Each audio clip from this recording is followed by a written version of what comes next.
que gera uma ansiedade? Uma ansiedade é uma incerteza. Todo ansioso, ele é ansioso porque ele tem medo, ele é incerto, ele tem uma incerteza, ele não sabe, né? Ele tem medo do que vai acontecer. Por ele não ter o controle das coisas, ele fica ansioso. Mas a ansiedade, irmã, é um estado de espírito. E às vezes as pessoas ansiosas, elas são ansiosas por causa do medo do amanhã. Sempre é isso que traz ansiedade. E assim, a pessoa, quando ela não vê que ela tem controle das coisas, ela fica ansiosa, porque ela fala assim, poxa, isso aqui fugiu ao meu controle. Então vem a ansiedade. E normalmente essas pessoas ansiosas, elas demonstram ansiedade desde pequena já, desde de criança, já, ela vai demonstrando já esse lado ansioso dela, né? Então, por exemplo, uma criança, você fala assim, olha, eu vou te dar tal coisa no seu aniversário, ela já não dorme de noite, ela já começa a dar trabalho, porque ela não vê a hora de chegar, então você vai percebendo isso desde criança já. Então vamos lá, Mateus capítulo 6, versículo 25. Irmão, eu falo assim, olha, é tremendamente dificuldade demais para quem não é espiritual. O ensinamento de Jesus, ele não agrada o homem natural, irmão. Não agrada, não adianta, ele não agrada. Porque esse ensinamento aqui, ele tem que ser discernido pelo Espírito, ele tem que ser aceito pelo Espírito. Por isso a necessidade do Espírito de Deus agindo no homem. Senão não dá para aceitar um negócio desse aqui. O homem natural, o homem que busca o entendimento humano das coisas, irmãos, entender pela mente humana, ele não consegue aceitar isso aqui. Não adianta. Isso aqui é uma coisa que não cabe para o natural. Ele lê isso aqui, ele fica louco, ele fica perdido, ele fica biruta de ler umas coisas que Jesus ensina. É dito assim, olha no 25. Por isso eu lhes digo que não se preocupem com a vida diária. E aí qualquer homem natural, tá? Natural, ele vai dizer assim, como assim? Não devo me preocupar com a vida diária? Como que pode ser isso? Eu tenho que me preocupar sim. Aí Jesus fala assim, ó, não se preocupe se terão o suficiente para comer. Mas como que eu não vou me preocupar se eu vou ter o que comer ou não? Entendeu? Beber ou vestir. Como que eu não vou preocupar com as coisas que eu tenho que beber ou vestir? Aí ele diz assim, olha, a vida não é mais que comida, e o corpo não é mais que roupa. Aí a gente tem que pensar, né? Bom, aí ele tem razão. A vida é muito mais que a comida, e o corpo é muito mais que a roupa. Mas quando ele fala assim, olha, não devemos nos preocupar com a vida diária, aí fica difícil, né, irmãos? Vamos ser sinceros. Aqui a gente não está entre crianças, não. Aqui a gente está entre adultos, pessoas inteligentes. É difícil, não é, você aceitar uma palavra dessa, humanamente falando? É muito difícil, irmãos. O ensinamento de Jesus, ele não era para a natureza humana. Nunca foi. É sempre para a natureza celestial. Aí ele fala assim, olha, observem os pássaros. Tá, vou observar então. Vou começar a olhar para os pássaros. Eles não plantam nem colhem. Ah, mas o homem planta e colhe. Mas os pássaros não plantam nem colhem.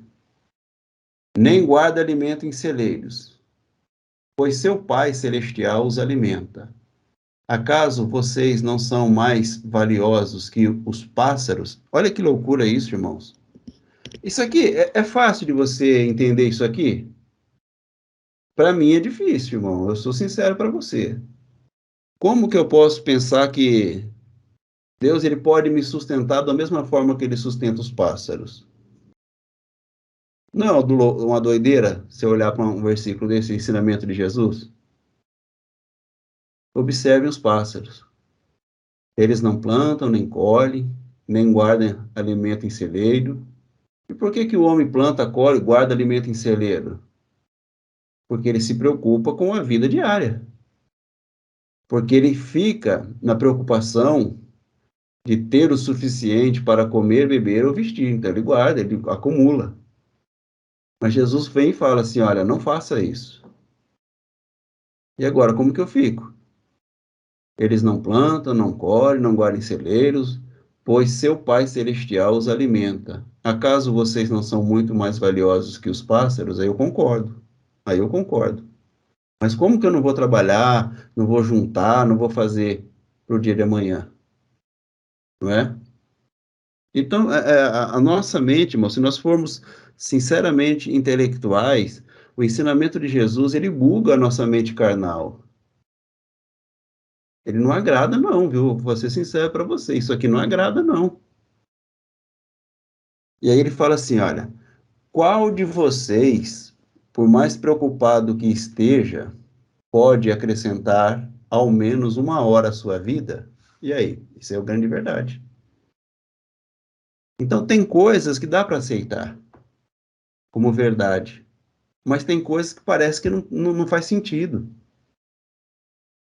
Os irmãos entendem o que eu estou falando, irmãos? Estou falando com gente madura aqui? Estou falando com Sim. gente inteligente? É tremendo. O ensinamento de Jesus, ele é para arrebentar mesmo com aquele que quer viver o lado natural dele, não é? Ele arrebenta. Jesus, ele pega o homem mesmo, ele mói o homem, irmão. Por quê? Porque ele tem que quebrar. Para que esse vaso se torne um vaso valioso, ele tem que ser feito o que dele? Tem que ser quebrado de novo. Então, o ensinamento de Jesus, ele vem quebrando esse vaso. No 28, ele fala assim, ó, e por que se preocupar com a roupa? Ele faz uma pergunta. Por que que nós nos preocupamos com a roupa, irmãos? Observem como crescem os lírios do campo. Não trabalham, não fazem roupas, e, no entanto, nem Salomão, em toda a sua glória, se vestiu como eles. E aí? Que difícil isso aqui, não é, irmãos? É difícil demais. E se Deus veste com tamanha beleza as flores silvestres que hoje estão aqui e amanhã são lançadas no fogo, não será muito mais generoso com vocês, gente de pequena fé? E aí? É gostoso você ouvir isso, irmão? Vamos ser sinceros. Quem fica contente ouvindo uma mensagem dessa vinda do mensageiro de Deus? Quem não gosta de trabalhar.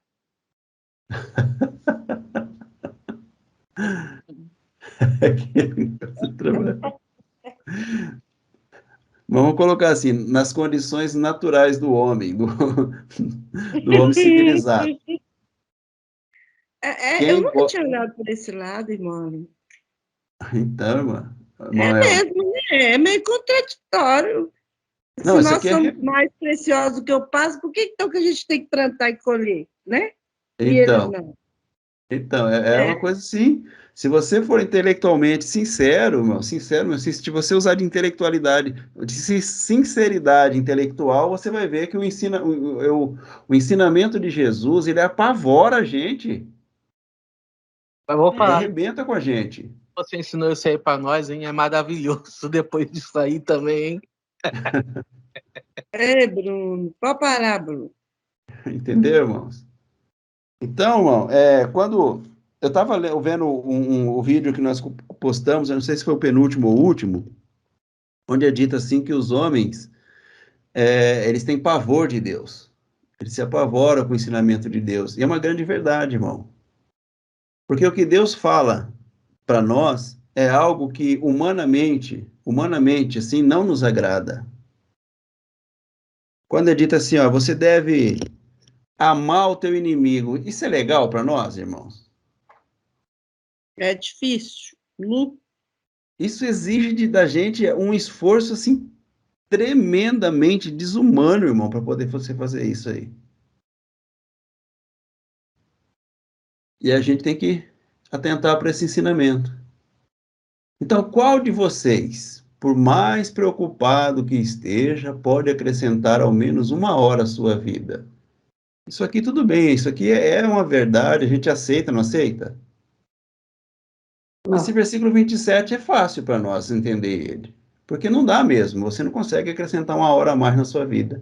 Aí a pessoa fala assim, consegue sim, Morlindo, se você, na sua velhice, começar a fazer umas caminhadas, começar a fazer uns exercícios, parar de comer um certo tipo de comida, parar de beber certo tipo de bebida, você vai prolongando a sua vida. Será, irmão? Vai nada, vai nada. O seu tempo é de Deus, filho. Não adianta. O tempo é de Deus. Você pode fazer o que você Ai, quiser. meu Deus do céu. Será que a Você, gente consegue acrescentar? Não, eu vou ter uma longevidade porque a partir de agora eu vou me cuidar. Será que a Jesus. gente consegue acrescentar uma hora, apenas uma hora na nossa vida? nem um segundo, que dirá a hora. Parou. Entendeu? E Pra aí? que ficar preocupado, né? A gente fica na atenção quando a gente está de dieta. Nossa, Deus. Eu não Então, faço dieta. você vai vendo que tem coisas, irmãos, que mexem demais com a gente. Tá Mexe vendo? demais com a gente, né? E aí você leu 28 é, ó, e por que se preocupar com a roupa? Por que que nós nos preocupamos com a roupa, irmãos? Por que que você se preocupa com a sua roupa? Tem gente que não se preocupa, mas tem gente que se preocupa com a roupa. E por que se preocupar com a roupa? Observe como crescem os lírios do campo, não trabalham, nem fazem roupas, e, no entanto, nem Salomão, em toda a sua glória, se vestiu como eles. E se Deus veste como, ou com tamanha beleza, as flores silvestres, que hoje estão aqui e amanhã são lançadas ao fogo, não será muito mais generoso com vocês, gente de pequena fé? Portanto, não se preocupem, dizendo: o que vamos comer? Está aqui uma pergunta interessantíssima, né, irmãos? O que vamos comer? Eu disse para os irmãos que a nossa preocupação é com quem vamos comer, não o que vamos comer, tá? O que vamos beber? A nossa preocupação é o quê? Com quem vamos beber? O que vamos vestir? A preocupação aqui, ele está mostrando, irmãos, uma preocupação do quê? Do indivíduo consigo mesmo, Mesmo. com eles mesmos. Os indivíduos se preocupam com eles mesmos, né?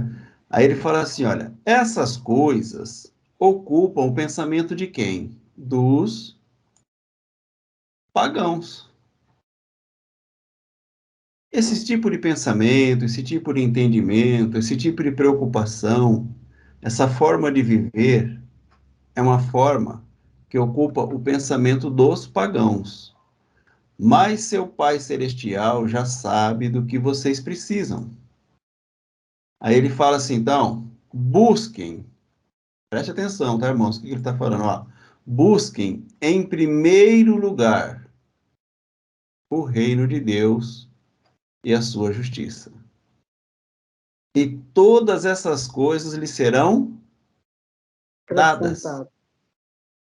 Portanto, não se preocupem com o amanhã, pois o amanhã terá suas próprias inquietações. Bastam para hoje os problemas ele aponta, né, deste dia, tá? É como o irmão Paulo acabou de Interessante. falar. Hã?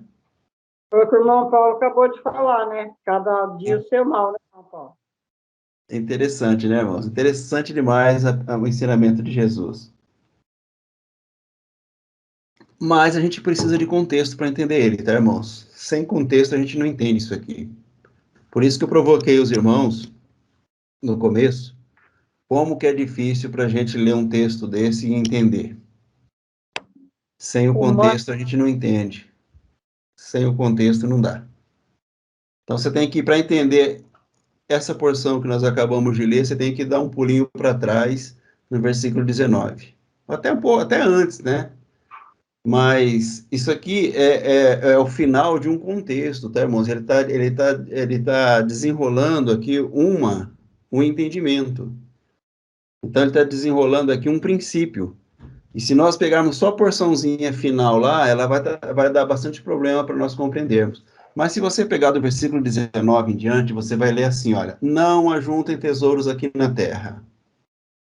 Por que ele fala daquelas preocupações lá então? Porque aquelas preocupações lá é juntar tesouro onde? Terra. Aqui nessa terra. Onde a traça, a ferrugem os destrói. E onde ladrões arrombam casas e os furtam. Ajuntem seus tesouros aonde? No céu. Onde traças e ferrugem não destroem. E onde ladrões não arrombam e nem furtam. Onde seu tesouro estiver, ali estará. Ali também estará seu coração. Então preste atenção, tá, irmão? A gente tem que prestar atenção naquilo que Jesus está trazendo para nós como princípio, como entendimento. Seus olhos são como uma lâmpada que ilumina todo o corpo. Então preste atenção, irmãos. O que ilumina o corpo nosso? A lâmpada. E o que é essa lâmpada? Os olhos. Os olhos, seus olhos, são como uma lâmpada que ilumina todo o corpo. Quando os olhos são bons, todo o corpo se enche de luz. Mas quando são maus, o corpo se enche de escuridão.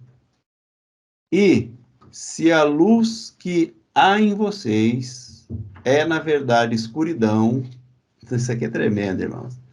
Como é profunda essa escuridão. Então, irmãos, eu gostaria, assim, de fazer com que os irmãos meditassem um pouco nesse versículo aqui, porque ele é tremendo demais, irmãos. Olha só. Seus olhos são como uma lâmpada que ilumina todo o corpo. Quando os olhos são bons, todo o corpo se enche de luz. Mas quando os olhos são maus, o corpo se enche de escuridão. Então, presta atenção. Essa luz, ela está no corpo de todos, irmãos? Todo mundo tem essa luz? Sim, todo mundo tem essa luz. Então não enxerga, né? Todo mundo tem a luz, ó. E se a luz que há em vocês, ó, a luz, ela existe, ela está ali.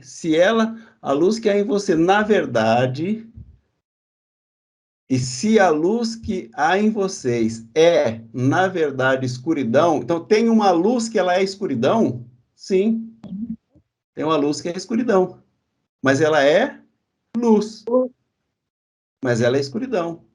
Como é profunda essa escuridão? Então a luz está lá, de todo jeito ela está lá. Você percebe, irmão, que de todo jeito a luz está lá? Ela pode ser uma luz que ilumina ou uma luz apagada, mas de todo jeito ela está lá. Aí o versículo 24, que ele vai falar assim, olha, ninguém pode servir a dois senhores. Por quê? Porque odiará um e amará o outro. Será dedicado a um e desprezará o outro. Vocês não podem servir a dois senhores. Ou vocês não podem servir a Deus e ao dinheiro. Então preste atenção. Olha o contexto para que ele entre então no assunto. Vocês não podem servir a Deus e ao dinheiro. Por isso eu lhes digo que não se preocupem com a vida diária. Então, em que sentido ele está dizendo isso, irmãos? Em que sentido? Não se preocupe com a vida diária. Você tem que pegar o contexto. Ele está dizendo do quê? Se esse for o seu modo de vida, irmão, se isso for a sua preocupação de vida, se você viver para isso, você vai estar servindo ao dinheiro e não a Deus.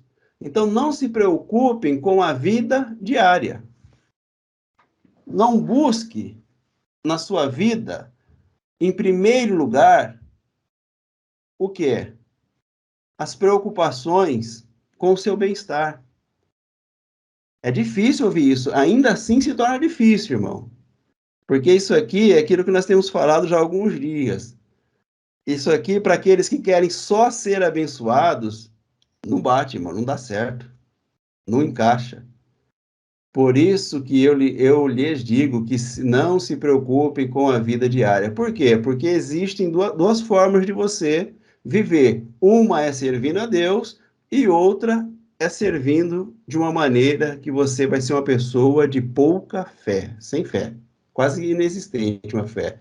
É uma fé apenas no sentido da mente humana, do intelecto humano, do psique.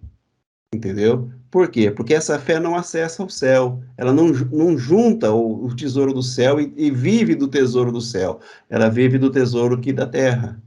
Então, essa que vive do tesouro da terra, ela está preocupada com o quê? Com a vida diária. Mas aquela que junta tesouros no céu, que não serve ao dinheiro, mas serve a Deus, o que ela faz então? Qual que é o modo de vida? Qual que vamos colocar assim, qual que é o sentido do viver dessa pessoa? Ela sabe que ela tem a condição de Deus o suficiente para toda a vida dela. Ela sabe disso, ela entende isso.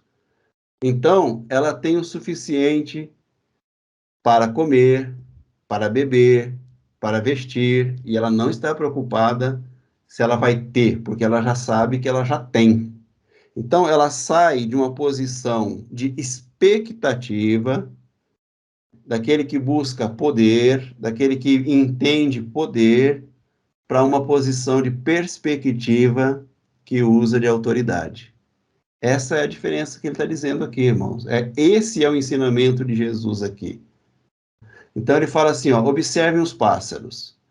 Os pássaros, eles conhecem o poder de Deus, 100%, irmão, não tem dúvida nenhuma do poder de Deus. Eles sabem disso. Mas e os homens? Os homens buscam isso. Então, os homens vivem a expectativa do amanhã. Mas o filho deveria viver a perspectiva do hoje e não do amanhã. Então, aqui não é para que você não trabalhe, ele não está dizendo isso, ele não está dizendo que você não tem que viver bem, ele não está dizendo nada disso, tá, irmão? As pessoas que confundem a pregação de Jesus e levam para o lado humano do ser, e não traz isso para o lado espiritual, revelador de uma natureza divina. Então, fica difícil compreender o texto. Fica muito difícil, e eu provoquei muitos irmãos na hora que a gente estava lendo o texto, para que os irmãos tivessem essa dimensão daquilo que eu estou falando para os irmãos, no sentido de quando viesse o entendimento, vocês pudessem, então, atender à vontade de Deus por meio do entendimento. Então é dito assim, ó, observe os pássaros, eles não plantam, nem colhem, nem guardam em celeiros, isso é de fato, né? De fato, não tem nenhum pássaro que tem um celeiro, mas a formiga guarda, mas o pássaro não guarda, pois seu Pai Celestial os alimenta.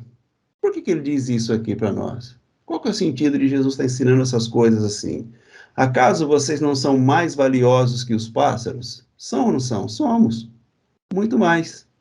Para Deus, sim, porque o pássaro nunca vai revelar a natureza de Deus, ele sempre vai revelar o poder. E se nós ficarmos, então, irmãos, vivendo para isso, nós também não vamos revelar a natureza de Deus, nós vamos revelar só poder. Só poder. Então, quando você tem muito, porque você trabalhou muito, todo mundo olha para você e fala: o poder de Deus está na vida dessa pessoa. Aí tá mesmo. Isso é fato. Mas essa pessoa, às vezes, ela não está revelando nada de Deus naquele muito que ele tem. Não está revelando nada. Então, qual de vocês, por mais preocupado que esteja, pode acrescentar ao menos 1 hora à sua vida? Então, ele faz uma pergunta aqui que chama muita atenção. E nós sabemos que ninguém. Eu posso me preocupar com a conta de luz? Eu posso. Posso me preocupar com o documento do carro? Eu posso. Mas eu posso acrescentar 1 hora de vida à minha existência, irmão? Não posso. Isso eu não posso. Não tem como. Entendeu? Não tem como. E por que se preocupar com a roupa? Por que nós nos preocupamos com a roupa? Eu fiz essa pergunta para vocês. Por que nós nos preocupamos? Nos preocupamos com a roupa. Por que há essa preocupação da grande maioria das pessoas com o que vestir? Ela já tem o suficiente, mas nunca basta. Isso não é um espírito de acumulação que a pessoa está vivendo? É um espírito de acumulação. Por que se preocupar com o que vestir? Tem tanto, né, irmão? Tem gente que tem tanto que vestir, sabe que não vai usar isso, não precisa de tudo isso, mas cada vez que sai, vai e compra. Isso é um espírito de acumulação, um acumulador. Então, esse está servindo a Deus ou está servindo ao prazer, ao dinheiro? Ele tem Deus como sendo a sua plataforma para que ele revele, ou ele tem Deus como sendo o meio para ele ser abençoado? Entendeu, irmãos? E continuando, é muita coisa que a gente tem que aprender, muita coisa a gente tem que discutir.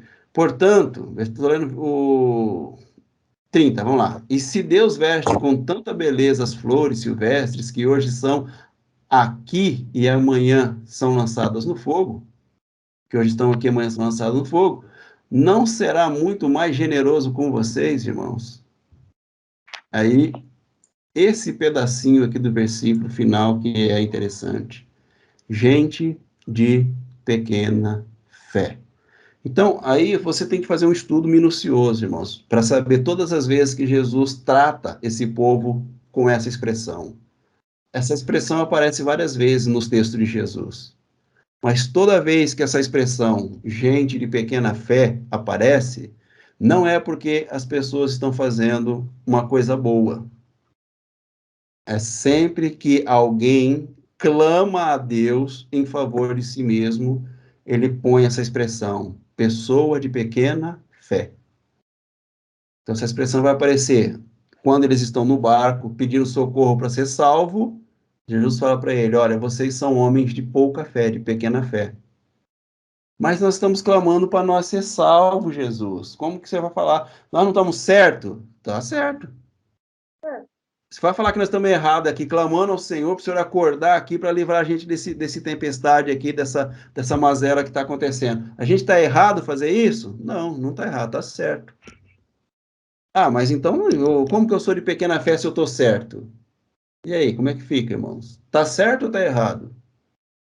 Jesus não quis saber se está certo ou está errado, ele não respondeu, mas ele falou que aquela ação, aquela atitude era de pessoas que não tinham fé o bastante. Entendeu, irmãos? Portanto, não se preocupem dizendo o que havemos de comer ou o que havemos de beber, o que havemos de vestir, o que vamos vestir. Essas coisas, olha que interessante, irmãos, essas coisas ocupam o pensamento de quem? Dos pagãos. Por que dos pagãos? Quem que são os pagãos, irmãos? Aqueles que eram considerados sem Deus. Pagão. Então, o pagão, vocês já viram as histórias como falo, dos vikings, irmãos, ali, os pagãos, os vikings ali nos primórdios, né? Eles só se preocupavam com o quê? Com dinheiro, só queriam saquear, só queria terra, só se preocupavam com isso. Porque eles eram pagãos, não se preocupavam com a vida. Eles matavam todo mundo. O importante para eles era a prata, o ouro, o dinheiro, né?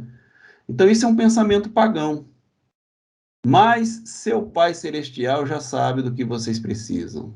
Então, se você tem essa convicção que meu Pai sabe do que eu preciso, então eu tiro toda a minha concentração e atenção e esforço e dedicação em ficar rico para viver o quê? O quê, irmãos? O reino de Deus. Então, a minha preocupação, o meu empenho não é ficar rico mais. Por que não, irmão Arlindo? É errado você querer ficar rico? Não, não é errado, irmãos. É certo? É certo. Não é errado? Não, não é errado. Eu não vejo como um erro. Mas é um estilo de vida que não vai te satisfazer. Você vai ser sempre acumulador. Sempre acumulador. Nunca vai bastar para você. E você vai vencer todos os seus dias, você vai chegar lá no final da sua vida, vai dizer, tudo não passou de enfado da minha carne. Não valeu a pena essa vida. Não valeu. Porque tudo que eu ganhei, hoje está aí, servindo só para contenda, para desgraça da minha família, muitas vezes é desgraça da família, Muitas vezes é desgraça do casamento, que é a separação, e tem tantas mazelas que acontecem, né, irmãos? Mas nem sempre, isso também não é via de regra. Tem uns que terminam seus dias ricos e muito bem. Mas será que valeu a pena? Aí ele diz assim, mas, no 33, busquem em primeiro lugar ficar rico. Ter boas roupas, bons carros. Não, não é isso que ele está dizendo, irmãos. Em primeiro lugar, você deve viver o quê? O reino de Deus e a sua justiça. E o que tanto a pessoa almeja, quer e busca e se preocupa e fica ali ansiosa e querendo e preocupada e sem dormir e tantas outras coisas que acontecem, essas coisas são as coisas que são acrescentáveis àqueles que estão aonde? No reino, irmãos, vivendo essa justiça, buscando essa justiça. Então é dado a essas pessoas. Mas essas pessoas cruzam o braço, irmãos. Buscar o reino é cruzar o braço, viver, buscar em primeiro o reino é cruzar os braços e ficar esperando cair do céu? Não, irmãos, não é isso, não é isso. A gente não pode confundir. É você trabalhar no sentido de ser aquele que representa o quê? O reino de Deus. Aquele que sabe que Deus está reinando sobre tudo e todos. E assim a gente revela. E essas coisas, então, são dadas, serão acrescentadas. Portanto, se preocupem em viver, em primeiro lugar, o reino de Deus. E não se preocupe com o amanhã, pois o amanhã trará suas próprias inquietações. Bastam para hoje basta para hoje os problemas deste dia. Então, os problemas são meus? Não. Os problemas pertencem a quem? Ao dia. Ao dia. Então, se o problema pertence ao dia, quem faz o dia melhor, irmão? Eu. Sou eu. Entendeu? Sou eu que faço o dia melhor. E quem faz o dia pior? Eu também. Nós. Eu também. Eu. Tá vendo, irmão, como que funcionam as coisas? Por isso eu não posso ser uma pessoa de pequena fé. Por isso nós não temos que ser gentes de pequena fé. Nós não temos que ser gente que tenha esse entendimento, essa meta de querer ficar rico, de querer ter o desfrute de tudo, né? De tudo, desfrutar de tudo, porque nós não somos feitos para desfrutar, nós somos feitos para frutificar. E essa é uma verdade, é um princípio. Embora muitos dos que conhecem a Deus, que buscam a Deus, eles estão vamos colocar assim, eles estão na ânsia de desfrutar, eles vivem para desfrutar, eles querem desfrutar. Uma vez que agora eu conheço Deus, eu tenho que desfrutar. Não. Uma vez que agora você conhece Deus, você vai conhecer a natureza de Deus. Deus, ele não é desfrutador. Deus, ele é frutificador. Jesus não falou assim, olha, eu sou aquele que come dos frutos da figueira verdadeira. Eu vivo de participar dos desfrutes, dos frutos da videira verdadeira. Não, ele fala assim, eu sou a videira. Eu sou aquele que produz a vida. Eu não sou desfrutador, eu sou produtor. E isso é sentido de vida, irmãos. Isso é princípio de vida. Isso é o meio pela qual Deus faz com que a pessoa se torne um representante do seu reino.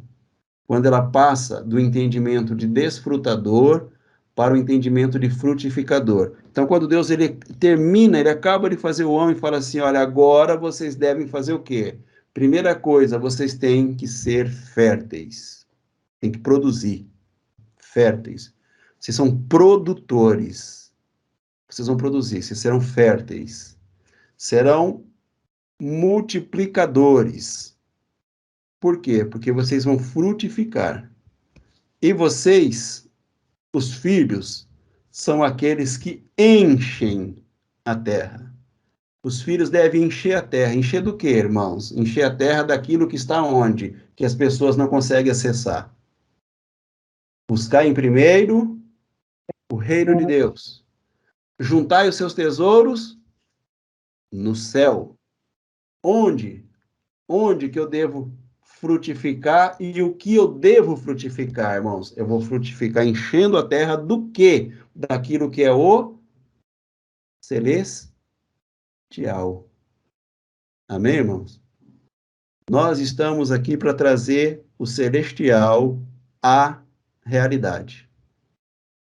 Então, eu não estou aqui porque eu preciso revelar algo daqui para lá, entendeu? Eu não preciso mostrar algo para Deus. Pelo contrário, eu estou aqui para mostrar para os meus irmãos algo que vem de lá para cá. Esse é o sentido, tá, irmãos? O sentido correto é esse. Então, por que que nós recebemos o dom da profecia? Uma vez que o último profeta foi João Batista. E por que que ainda há esse dom de profetizar depois de João Batista? Para que nós possamos revelar aos nossos irmãos coisas que os nossos irmãos não compreenderam a respeito do nosso Pai. Então nós acessamos lá e trazemos para eles e entregamos para eles. Então nós acessamos os tesouros celestiais e revelamos ele aqui na matéria, no dia a dia, nos nossos afazeres, naquilo que é a expressão da natureza e vontade de Deus. Amém, meus irmãos? Take me deeper than my feet could ever wander, and my faith would be made stronger in the presence of my Savior.